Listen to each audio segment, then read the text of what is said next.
गरुड़ पुराण। अकाल मृत्यु के बाद आत्मा को मिलने वाली सजा। अकाल मृत्यु क्यों होती है? मित्रों, जैसा कि हम सभी जानते हैं कि गरुड़ पुराण में मनुष्य के जन्म और मृत्यु का रहस्य बताया गया है।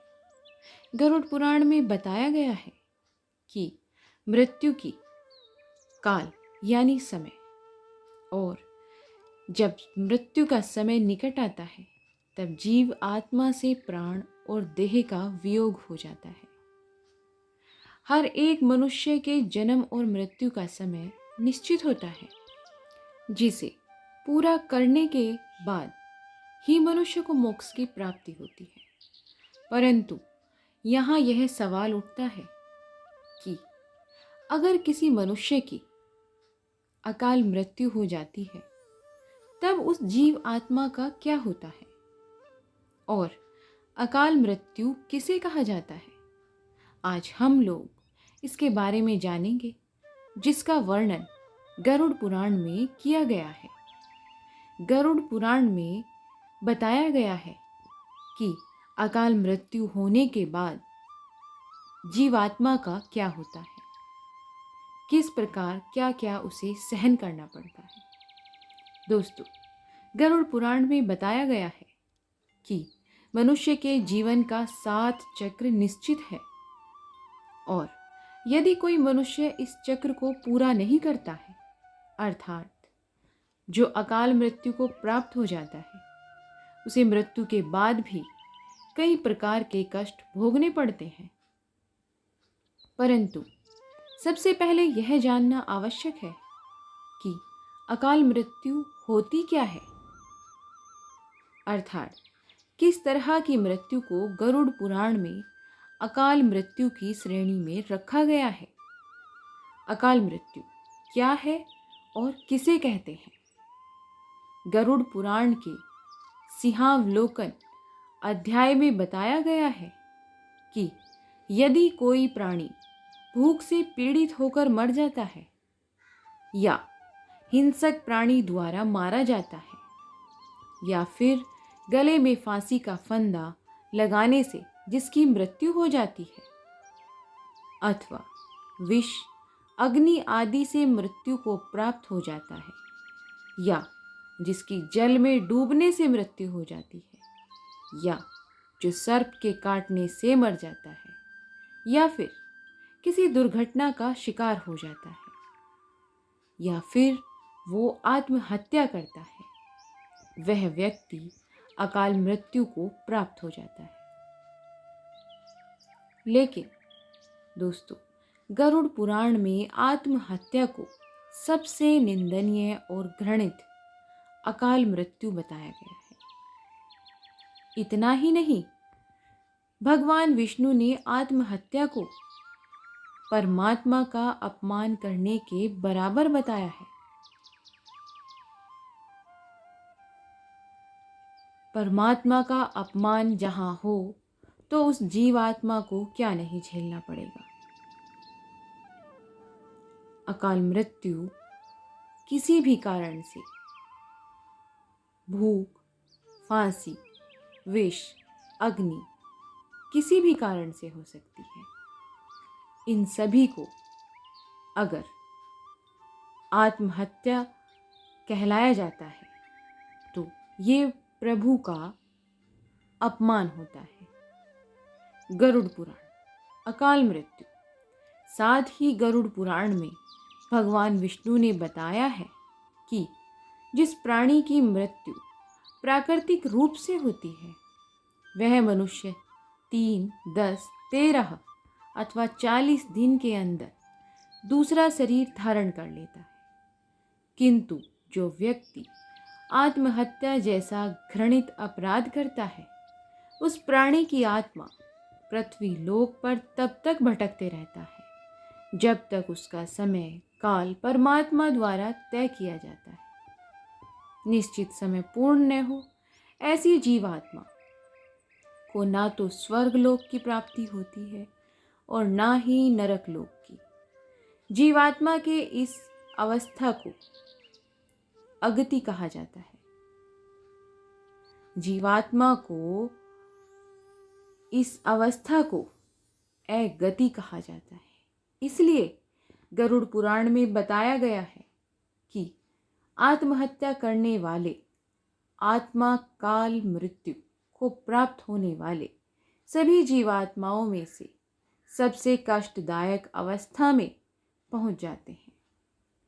अकाल मृत्यु को प्राप्त करने वाली आत्मा अपनी तमाम इच्छाओं जैसे भूख, प्यास, संभोग, सुख, राग, क्रोध, दोष, लोभ, वासना आदि की पूर्ति के लिए अंधकार में तब तक भटकते रहता है जब तक कि उसका परमात्मा द्वारा निर्धारित जीवन चक्र पूरा नहीं हो जाता। तब तक वह धरती पर घूमता रहता है जब तक परमात्मा द्वारा जो समय निर्धारित किया गया है वह उसका पूरा न हो जाए। तो अकाल मृत्यु के बाद इतनी प्रताड़ना एक जीवात्मा को सहन करनी पड़ती है। अब यहाँ सवाल उठता है कि किसी भी प्राणी के अकाल मृत्यु क्यों होती है। तो मैं आपको यह भी बता दूं कि इस सवाल का भी वर्णन गरुड़ पुराण में किया गया है। प्राचीन काल से ही वेद का ये कथन है कि मनुष्य 100 वर्षों तक जीवित रह सकता है, किंतु जो व्यक्ति निंदित कर्म करता है वे शीघ्र ही विनष्ट हो जाते हैं। जो वेदों का ज्ञान न होने के कारण वंश परंपरा सदाचार का पालन नहीं करता है, जो आलसवश कर्म का परित्याग कर देता है, जो सदैव अधर्म कर्म का सम्मान देता है, जो पर स्त्री में अनुरक्त रहता है, इसी प्रकार के अन्य महादोषों से मनुष्य की आयु क्षीण हो जाती है।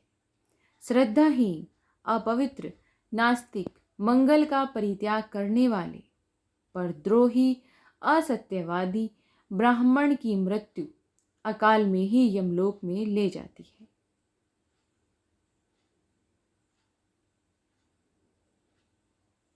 जो अपने कर्मों का परित्याग तथा जितने मुख्य आचरण हैं उनका परित्याग करता है और दूसरे के कर्म में निरंतर रहता है, वह निश्चित ही अकाल मृत्यु को प्राप्त होता है।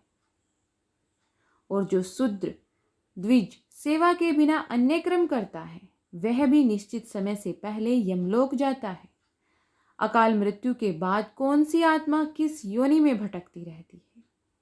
गरुड़ पुराण में यह भी बताया गया है कि जो पुरुष अकाल मृत्यु को प्राप्त करता है वे भूत, प्रेत, पिशाच, कुष्मांडा, ब्रह्म राक्षस, अक्षेत्रपाल या बेताल योनि में भटकते रहता है। जबकि कोई स्त्री अकाल मृत्यु को प्राप्त करती है तो वह भी इस तरह की योनि में भटकती रहती है, लेकिन उसे अलग अलग नामों से जाना जाता है। जैसे कि कोई नव युवती स्त्री अकाल मृत्यु को प्राप्त होती है तो वह चुड़ैल बन जाती है। वही जब किसी कुमारी कन्या की अकाल मृत्यु हो जाती है तो उसे देवीय योनि में भटकना पड़ता है। ये सब कुछ अकाल मृत्यु के बाद एक जीवात्मा को सहन करना पड़ता है। नवविवाहिता अगर मृत्यु को प्राप्त होती है अकाल मृत्यु, तो वो देवीय योनि में भटकती है। वैसे तो दुर्घटना, रोग, भूख, किसी भी प्रकार के अकाल मृत्यु को रोकना हम इंसानों के बस में नहीं है, लेकिन आत्महत्या को हम रोकने की कोशिश कर सकते हैं। जब भी अपने मन में आत्महत्या करने का ख्याल आए तब आप उससे जुड़े परिणामों को अवश्य जान लें, क्योंकि अक्सर लोग यही सोचकर आत्महत्या जैसा कदम उठाते हैं कि उन्हें सभी कष्टों से मुक्ति मिल जाएगी, लेकिन अज्ञानता के कारण वह ये नहीं जानते कि मृत्यु के बाद भी वर्तमान में हो रहे कष्टों से ज़्यादा ही कष्ट उनको भोगना पड़ेगा। अर्थात आज के लिए इतना ही दोस्तों। उम्मीद करते हैं कि आपको यह हमारा गरुड़ पुराण के अनुसार बताया गया वर्णन अच्छा लगा होगा और आपको अगर ये वर्णन गरुड़ पुराण के अनुसार अच्छा लगे तो इसे शेयर ज़रूर करें और इसे पढ़ने के लिए आपका बहुत बहुत धन्यवाद। और अगर आप हमारे चैनल पर नए हैं तो प्लीज़ हमारे चैनल को सब्सक्राइब ज़रूर कीजिएगा। मिलते हैं आपको ऐसे ही ज्ञान से भरे वर्णन के साथ। तब तक के लिए आप अपना और अपने परिवार का भरपूर ध्यान रखें। तब तक के लिए धन्यवाद।